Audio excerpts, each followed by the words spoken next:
potatoes, red ripe tomatoes. I ain't never satisfied. I want the frim-fram sauce, that also fed. Chef Fi-Fi on the side. Hi, welcome to Robert's Mostyum Cooking Show. Today we have from the Stick Boy Bread Company, the owner and chief baker, Carson Coatney. Welcome, Carson. How you doing, Robert? Doing good, my friend. Good to see you. Glad to be here today. All right, we're going to do some bacon today. Sounds good. All right. Tell us what you're going to do. We're going to start off with French bread. Yes. Just the basic old French bread, classic standard, my favorite. Uh-huh. Then we're going to do a bread pudding with a rum sauce. Wonderful. And then last we're going to wrap it up with Panzanella, which is an Italian salad that has fresh bread in it. Cool. What are we going to begin with? We're going to begin with the French bread. Yes. So let's start get with into the flour. it. All right. All right. This is a basic, unbleached, unbromated flour. Very important in baking. And it's not bread flour. It's more of an all-purpose. It's a little bit lower protein, which is best for baguettes. Gotcha. We've got 7 cups of flour. Okay. All right. Did you sift this? It's not sifted. It doesn't need to be sifted. Okay, that's something some people think that maybe every time you do bread you should sift the flour. Well, with pastries more you do, but not so much with the French bread. Okay. Then we're going to add 2½ teaspoons of salt, and this is sea salt, but you can use any kind of salt that you have. All right. And then we're going to add 1½ teaspoons of yeast, and this is instant yeast, and the brand that I use is called Saf Red. Yes. You don't have to mix it in water first. You can just add it straight to your dry ingredients. Super easy to work with, very consistent. Interesting. Where do you find that? You can find it at Stick Boy. Find it at Stick Boy. I don't know that you can buy it right. in the grocery store. I buy it from my bakery distributor. Gotcha. But I have sold it to people that bake at home. I'll suggest that Country Gourmet carries this also. All right, there you go. That way I'm not really in the business of selling yeast or flour, but I often have home bakers that come by, and I'm happy to do that for them. Nice. All right, so we're going to mix everything together just to get it evenly distributed through the flour. Right. And then we've got 2 2/3 cups of cool water. We're just going to pour it all straight in there. How interesting, because when you use the regular yeast, you got to go with the warm water, and you got to be concerned about The temperature and everything. Yes. This is about 70 degrees, and that's going to give you the final dough temperature of between 75 and 80, which is good for rising. All right. So we're just going to stir it all together. Tell us where Stick Boy is located. Stick Boy is located in Boone at 345 Hardin Street. That is Highway 321, right across from the main sign for ASU's campus and some of the dorms. If people know where Red Onion Cafe or the Daniel Boone Inn, we're right down the street from those 2 places. Yes. I've visited you several times. You have a lovely store and lots of products for sale in there. Could you give us an example of some of the products you sell? Well, we sell sticky buns. That's a big seller. Cinnamon rolls. Yes. Scones, cookies. We have a full espresso bar with cappuccinos, lattes, drip coffee as well. We make smoothies.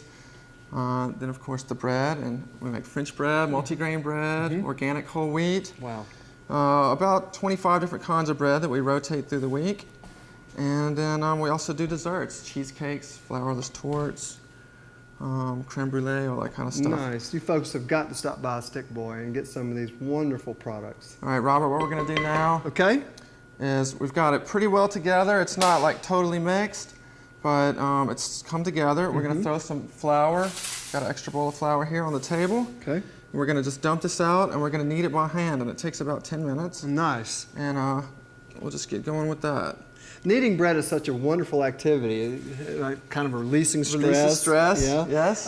And producing something, making it appear. Oh, and it really just changes texture as you knead it. So what you want to do is you just fold it over towards you, and press with your palms, and spin it 90 degrees, and do the same thing.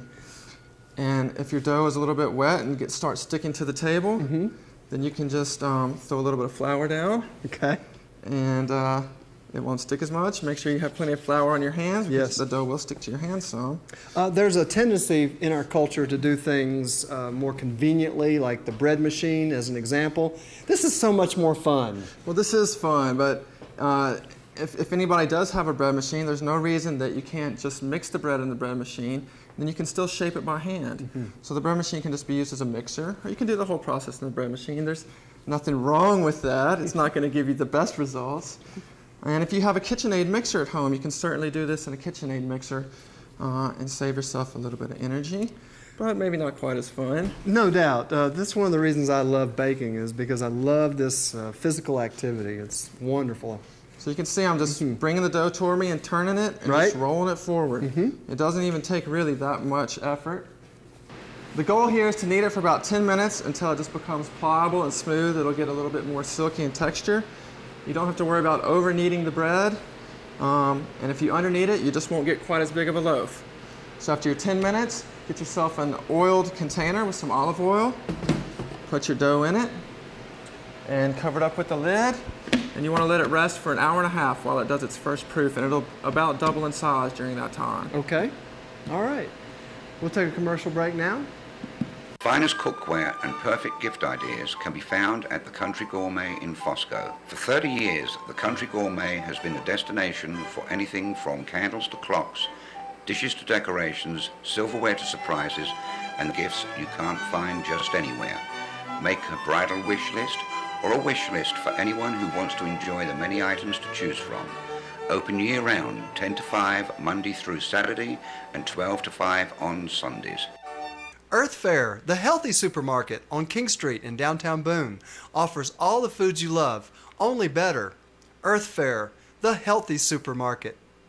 Okay, this dough has proofed in bulk, as we call it, for an hour and a half. You can see that it's larger and lighter. You can feel the textures. It's airy. Oh, yes. And we're ready to shape this bread. Now, this bread can be made into many different shapes: baguette, batard, boule, which is the round shape. And we'll just maybe cut it into fourths. We normally weigh it at the store, but for home baking, you can just make whatever size loaf you want. Yes. And this tool you're using, please? I just call it a dough cutter. Yeah, you get this at the Country Gourmet. And these things are wonderful for baking. You really have to have one. Okay, so I'll make a boule first, which is the round shape. Okay. And what you want to do is you just go around the bread and pull into the middle. Oh, yeah. And rotate it as you go. Ah. So you form just a ball like that. Nice. Then you put it on the table, and you just kind of pull it towards you. It pulls the dough tighter on the surface. That. Yes. And seals it, and then you can pinch it on the bottom. And that's ready to rise for an hour. Okay. And then go in the oven. For a baguette, you want to start with a rectangle-shaped piece of bread. You fold it towards you. You turn it around. Fold it towards you again. Nice. Fold it over and seal it up. You see? Yes. And then you roll it out. Just like this. Oh, yeah. It takes a little bit of work. Yeah. And actually, to make it a little bit easier, what we actually usually do is we'll get it to this shape, and we'll let it rest on the table at the bakery for 15 minutes. That allows the gluten, which is the protein structure in the dough, to relax. And then when you come back, you can very easily roll it out as long as you want to. But right now, you can see the dough is a little bit elastic, and when I stretch it, it stretches back. Yeah, I see that. But nonetheless, that's a good length for a baguette, for a home baker at least. No doubt. You don't want to make it to where it won't fit in their oven. And then for a batard, you do the same basic shape, except you don't roll it out quite as far. Oh, yeah. So you just fold it once each way, seal it up, okay. And then what you want to do is just taper the ends by lightly rolling through the ends, and there you have a batard. Awesome. So we have 3 different shapes of French bread. I'll shape this last one into a boule. Okay. And we'll have 4 loaves of French bread. What you need to do is let these proof for an hour. All right. So they'll get quite a bit larger, maybe not quite double. And then you'll be ready to score them and put them in the oven. So, for the sake of time, yes, why don't we just go ahead and talk about scoring the bread? Oh yeah, scoring the bread. We'll pretend as if it's risen for an hour, and we'll talk about the baking process. Okay. So, at home, you would probably just bake these on a pan. At our bakery, bake them on a stone deck oven. We just slide them straight in with the peel, but this works great for home baking. Nice. And you've got some parchment paper here on the tray, and this is an excellent way to keep it from sticking to the pan. I do, and the parchment paper works beautifully. If you don't have that, you can use cornmeal or you can use oil. Everybody has their own preference. Right. This is just a two-edged razor, and I have it on a special stick that bakers use, but you can stick it on a coffee stirrer or whatever you have. You can use a knife as well to score the bread. Yes. But this is the professional tool. And to score, what you do is you cut the bread with the razor blade. You're doing diagonal cuts for the baguette. Yes. We'll do the same thing for the batard. And you want to try to not cut so much down into the bread, but create a flat flap that'll open up as the bread bakes in the oven. I see that. For the boules, you can do a cross. Oh yeah. Or you can come around and do like a spiral. When that bread bakes, it'll have the beautiful traditional open tears that French bread has. Wonderful. So this is basically ready to go in the oven. Wonderful. Tell us a little bit about your trip to Italy. Well, my wife and I in June went to Italy for a week, and we got to eat a lot of great bread, a lot of great food. Got some ideas for the restaurant? Came back with a few ideas. Nice. And we're going to make an Italian dish later on in the show. Cool. All right. Well, then we're going to put this in the oven. What is your baking temperature and time? You're going to bake this at 450 degrees Fahrenheit. Depending on the shape and the weight, it'll bake anywhere from 20 to 40 minutes. Ideally, you would have some steam in the oven, which with our oven, you push a button and steam comes out. That creates the great shine on the bread. But at home, you can simulate that by putting a pan on the bottom rack of your oven. And when you throw the bread in there, throw a handful of ice cubes on the pan. Some ice cubes. And the ice cubes will melt and create steam. Another method is just to put a small cake pan of hot water in the bottom, and that'll produce the steam as well. It gives it the sheen. Gives it that sheen and that nice crust that French bread is known for. Wonderful. Okay. Well, let's put this in the oven, and then we'll do some bread pudding. All right. Hey, I'm Joe. I'm from Brooklyn, New York. I live here in Boone. I'm real happy to be here. This is my father, Tony. Dad's still making the meatballs here. We serve stromboli every day. We have 4 different kinds of stromboli. Come take a look at some of my walls here. This is what we call the wall of colorful characters. Hey, come over here. Let me show you. We're going to make a cannoli. So this is Joe, and we want you to come and see us at Joe's Italian Kitchen at the Boone Heights Shopping Center behind the Burger King. Gadabout's Catering Service. Bill and Eileen Gaddy can provide just about anything you can dream up, from catering your function to gourmet to go. Gadabout's Catering Service. Welcome back. We have Carson Coatney from the Stick Boy Bread Company.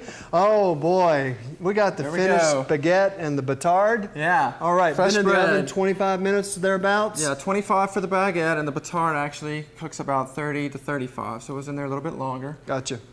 And what we're going to do now is we're going to make a couple of dishes with the bread that we just made. Wonderful. So we're going to start off with the bread pudding, and I'm going to grab that batard and set this baguette aside. All right. And we're going to use that in just a few minutes. Nice looking bread. Good sheen to it. Thank you. Yeah, it's beautiful, isn't it? Very much so. And you can make this bread at home. That's the wonderful part about this show, is we're bringing this into your home.